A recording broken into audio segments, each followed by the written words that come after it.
8월 29일 목요일 에바다교회 오늘은 여는 말씀 함께 나누겠습니다. 사도신경으로 신앙 고백 드리겠습니다. 나는 전능하신 아버지 하나님 천지의 창조주를 믿습니다. 나는 그의 유일하신 아들 우리 주 예수 그리스도를 믿습니다. 그는 성령으로 잉태되어 동정녀 마리아에게서 나시고 본디오 빌라도에게 고난을 받아 십자가에 못 박혀 죽으시고 장사된 지 사흘 만에 죽은 자 가운데서 다시 살아나셨으며 하늘에 오르시어 전능하신 아버지 하나님 우편에 앉아 계시다가 거기로부터 살아있는 자와 죽은 자를 심판하러 오십니다. 나는 성령을 믿으며 거룩한 공교회와 성도의 교제와 죄를 용서받는 것과 몸의 부활과 영생을 믿습니다. 아멘. 오늘 하나님께서 우리 가운데 주신 말씀은 요한복음 21장 1절부터 14절까지 말씀입니다. 요한복음 21장 1절부터 14절까지 말씀입니다. 우리 다 찾으셨으면 우리 함께 말씀 봉독하도록 하겠습니다. 그 후에 예수께서 디베랴 호수에서 또 제자들에게 자기를 나타내셨으니 나타내신 일은 이러하니라. 시몬 베드로와 디두모라 하는 도마와 갈릴리 가나 사람 나다나엘과 세베대의 아들들과 또 다른 제자 둘이 함께 있더니 시몬 베드로가 나는 물고기 잡으러 가노라 하니 그들이 우리도 함께 가겠다 하고 나가서 배에 올랐으나 그날 밤에 아무것도 잡지 못하였더니 날이 새어갈 때에 예수께서 바닷가에 서셨으나 제자들이 예수이신 줄 알지 못하는지라. 예수께서 이르시되 얘들아 너희에게 고기가 있느냐 대답하되 없나이다. 이르시되 그물을 배 오른편에 던지라 그리하면 잡으리라 하시니 이에 던졌더니 물고기가 많아 그물을 들 수 없더라. 예수께서 사랑하시는 그 제자가 베드로에게 이르되 주님이시라 하니 시몬 베드로가 벗고 있다가 주님이라 하는 말을 듣고 겉옷을 두른 후에 바다로 뛰어내리더라. 다른 제자들은 육지에서 거리가 불과 한 50칸쯤 되므로 작은 배를 타고 물고기 든 그물을 끌고 와서 육지에 올라보니 숯불이 있는데 그 위에 생선이 놓였고 떡도 있더라. 예수께서 이르시되 지금 잡은 생선을 좀 가져오라 하시니 시몬 베드로가 올라가서 그물을 육지에 끌어올리니 가득히 참 큰 물고기가 153마리라. 이같이 많으나 그물이 찢어지지 아니하였더라. 예수께서 이르시되 와서 조반을 먹으라 하시니 제자들이 주님이신 줄 아는 고로 당신이 누구냐 감히 묻는 자가 없더라. 예수께서 가셔서 떡을 가져다가 그들에게 주시고 생선도 그와 같이 하시니라. 이것은 예수께서 죽은 자 가운데서 살아나신 후에 세 번째로 제자들에게 나타나신 것이라. 아멘. 어제 우리가 요한복음 20장에서 함께 살펴봤듯이 이미 십자가에서 죽으시고 부활하신 예수님은 제자들에게 두 번이나 찾아가 주셔서 만나 주셨습니다. 이제는 충분히 예수님이 부활하심을 믿고 확신할 수 있는 시간들이었고 또한 가장 의심의 아이콘이었던 도마조차 위대한 신앙 고백을 하며 불신이 교정되어져 가는 아름다운 결말을 20장에서 우리는 만날 수 있게 된 것이죠.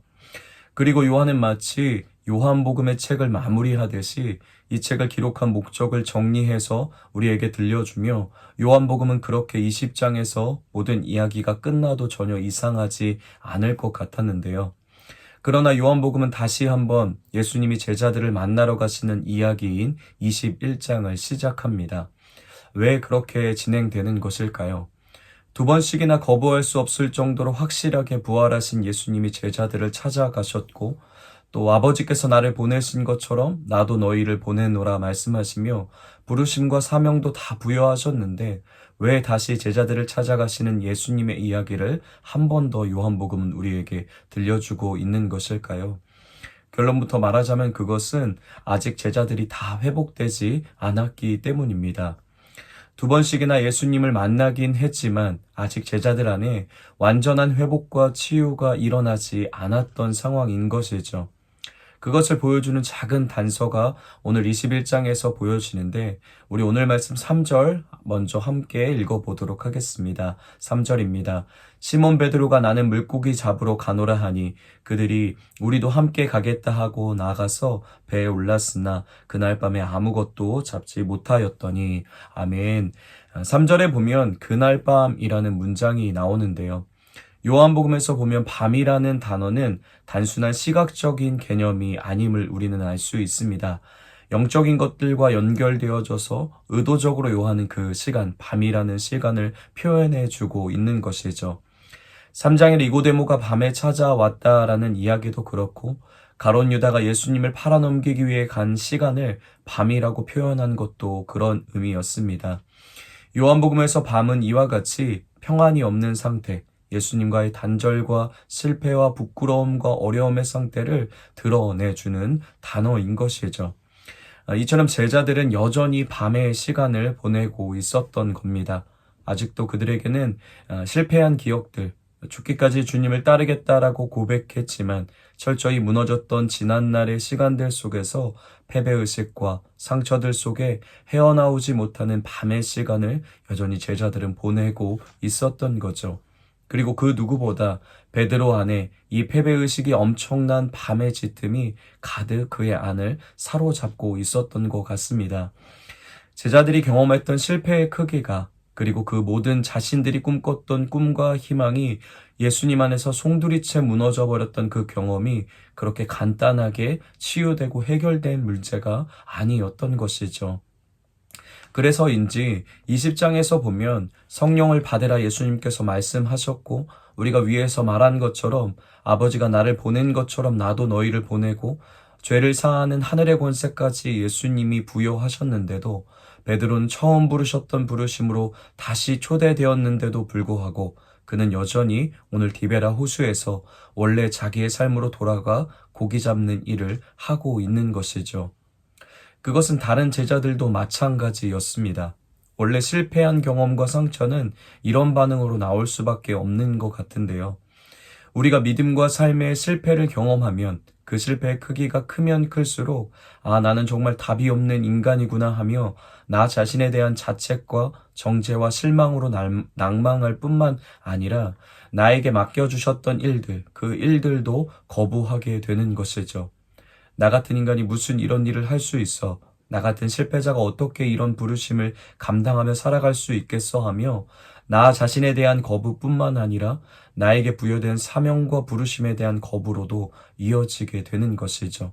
마치 베드로와 제자들의 상황이 그러했던 겁니다. 그리고 그런 그들의 삶을 3절에서 보여주듯이 밤새도록 아무것도 잡지 못하는 계속되는 실패와 한계와 좌절을 여전히 그들은 삶 속에서 맞이하며 살아가게 되는 것이죠. 나름대로 부단히 애쓰며 노력해보지만 그리고 살아가보지만 내 안에 해결되지 않는 이 패배의식 그리고 내 상처와 아픔이 나를 찌를 때마다 우리는 그리고 제자들은 언제나 인생의 밤의 계절을 다시 맞이하게 되는 겁니다. 그런데 은혜는 그 추운 밤의 시간으로 예수님이 다시 찾아오신다라는 것이죠. 그런데 지금 베드로의 마음은 어떠했을까요? 예수님이 말씀대로 부활하신 것 자체는 놀랄 만한 일이고 그 부활하신 주님이 우리를 찾아오셨다라는 것은 정말 반가운 일이었겠지만 베드로 입장에서는 마냥 즐거워할 수만은 없는 노릇이었습니다. 왜냐하면 베드로는 자신이 무슨 짓을 했는지 정확하게 알고 있었기 때문이죠. 누가복음 22장에 보면 예수님이 끌려가시고 온갖 고통을 당하실 때 그런 예수님을 보고도 베드로는 철저히 저주까지 하며 예수님을 부인합니다.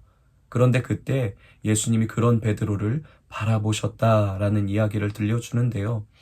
베드로는 그 예수님의 눈빛을 잊을 수 없었을 겁니다. 저주까지 하며 예수님을 부인했던 나를 똑똑하게 바라보던 그 예수님의 눈빛, 그 눈빛을 베드로는 잊을 수 없었던 거죠. 미안함과 죄송스러움, 부끄러움과 수치, 정죄와 고개 들 수 없음 이런 단어들을 그 눈빛 속에서 베드로는 여전히 경험하며 살아가고 있었을 겁니다. 그런데 그런 베드로를 회복하시고자 주님이 은혜를 베풀어 주시는데요.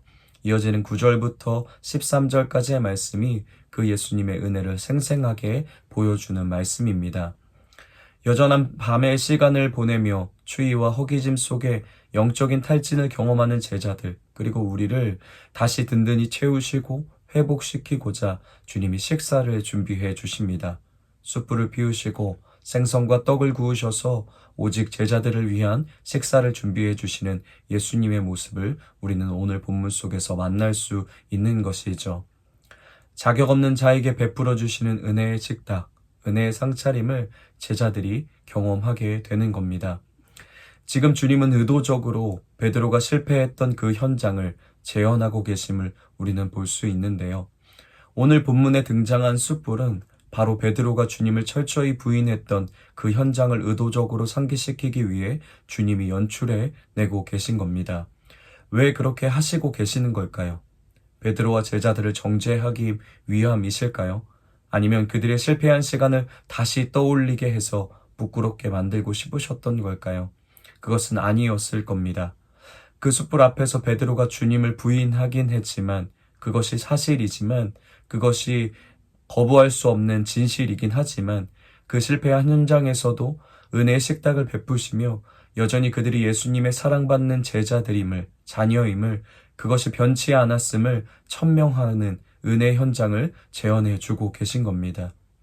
그들의 어떠함과 상관없이 비단 그들이 예수님을 부인하며 철저히 버린 배은망덕한 존재일지라도 예수님은 그들을 이미 예수님과 함께 한 상에서 먹는 자녀로 불러주셨고 예수님의 택하심과 부르심에는 후회하심이 없음을 지금 숯불 앞에서 베드로가 부인했던 그 현장 앞에서 주님이 다시 한번 확인시켜주고 계신 것이죠. 그러나 이것은 단순한 용서가 아니었습니다. 실패했던 베드로를 그냥 눈 감아주는 일이 아니었던 것이죠. 이 은혜를 베풀어 주시고자 예수님이 그 저주와 고통의 길을 지나 십자가로 가셨고 그곳에서 부활하셔서 실패한 제자들에게 다시 찾아오신 겁니다.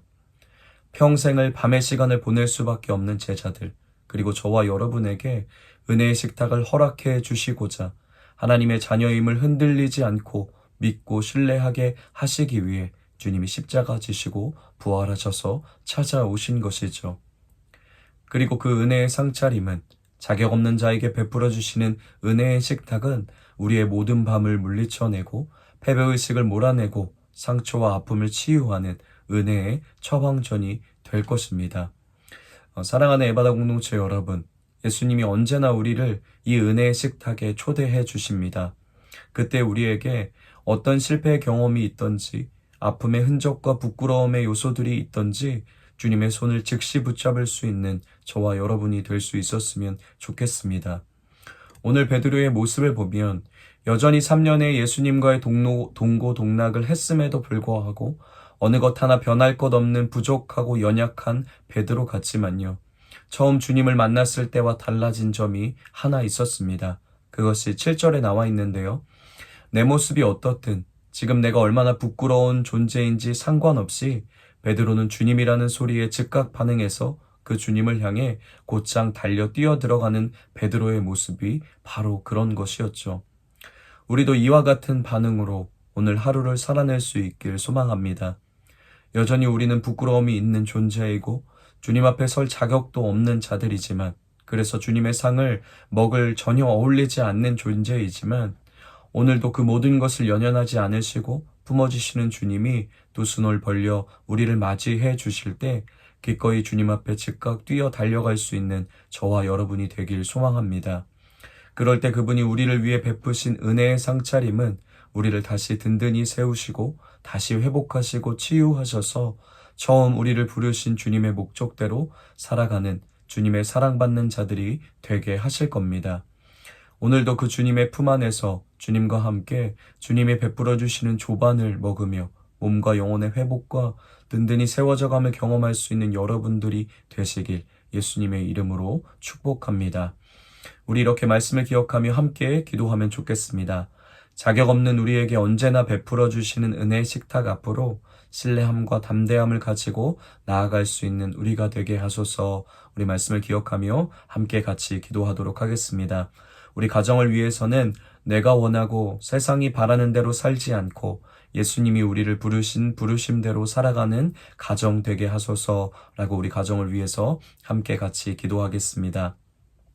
우리 교회를 위해서는 실패할 때마다 무너질 때마다 우리를 다시 세우시는 예수님의 식탁의 풍성함을 경험할 수 있는 교회 되게 하소서. 우리 교회를 위해서 함께 기도하겠습니다. 또 계속해서 우리 최청경 목사님의 안식월을 위해서 잊지 않고 하나님의 마음으로 함께 중보하며 축복하며 기도하도록 하겠습니다. 우리 세상을 위한 기도 제목은 세상 속에서 수고하여 애쓰며 살아가지만 여전한 허기짐과 공허함 속에 살아가는 사람들에게 예수님 안에서 배부름과 만족을 경험할 수 있는 은혜가 전해지게 하소서라고 우리 세상을 기억하며 또 나라와 열방을 기억하며 우리 함께 같이 중보하며 기도하도록 하겠습니다. 우리 오늘 공동체의 기도는 우리 빈준혁 어린이를 위해서 우리 함께 같이 기도하도록 하겠습니다.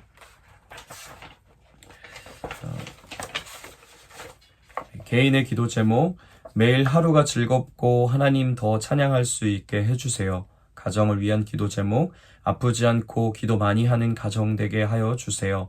삶의 현장을 위한 기도 제목, 친구들이랑 사이좋게 지내고 교회 안 다니는 친구들 다니게 도와주세요.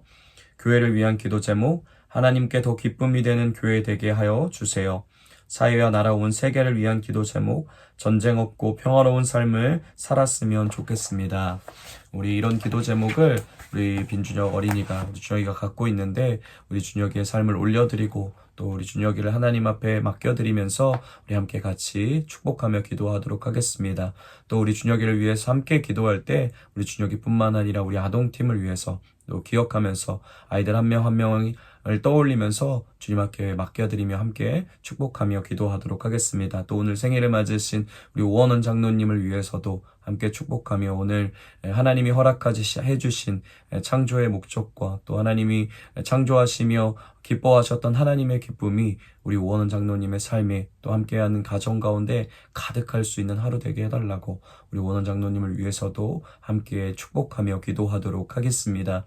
또 각자에게 주신 기도 제목, 또 우리 공동체와 가정과 또 나라와 열방을 위해 하나님이 생각나게 하시는 기도 제목을 주님의 이름을 붙잡고 함께 간절함으로 기도하신 후에 우리 기도를 다 마치시고 각자의 자리에서 주기도문으로 오늘 예배 마치도록 하겠습니다.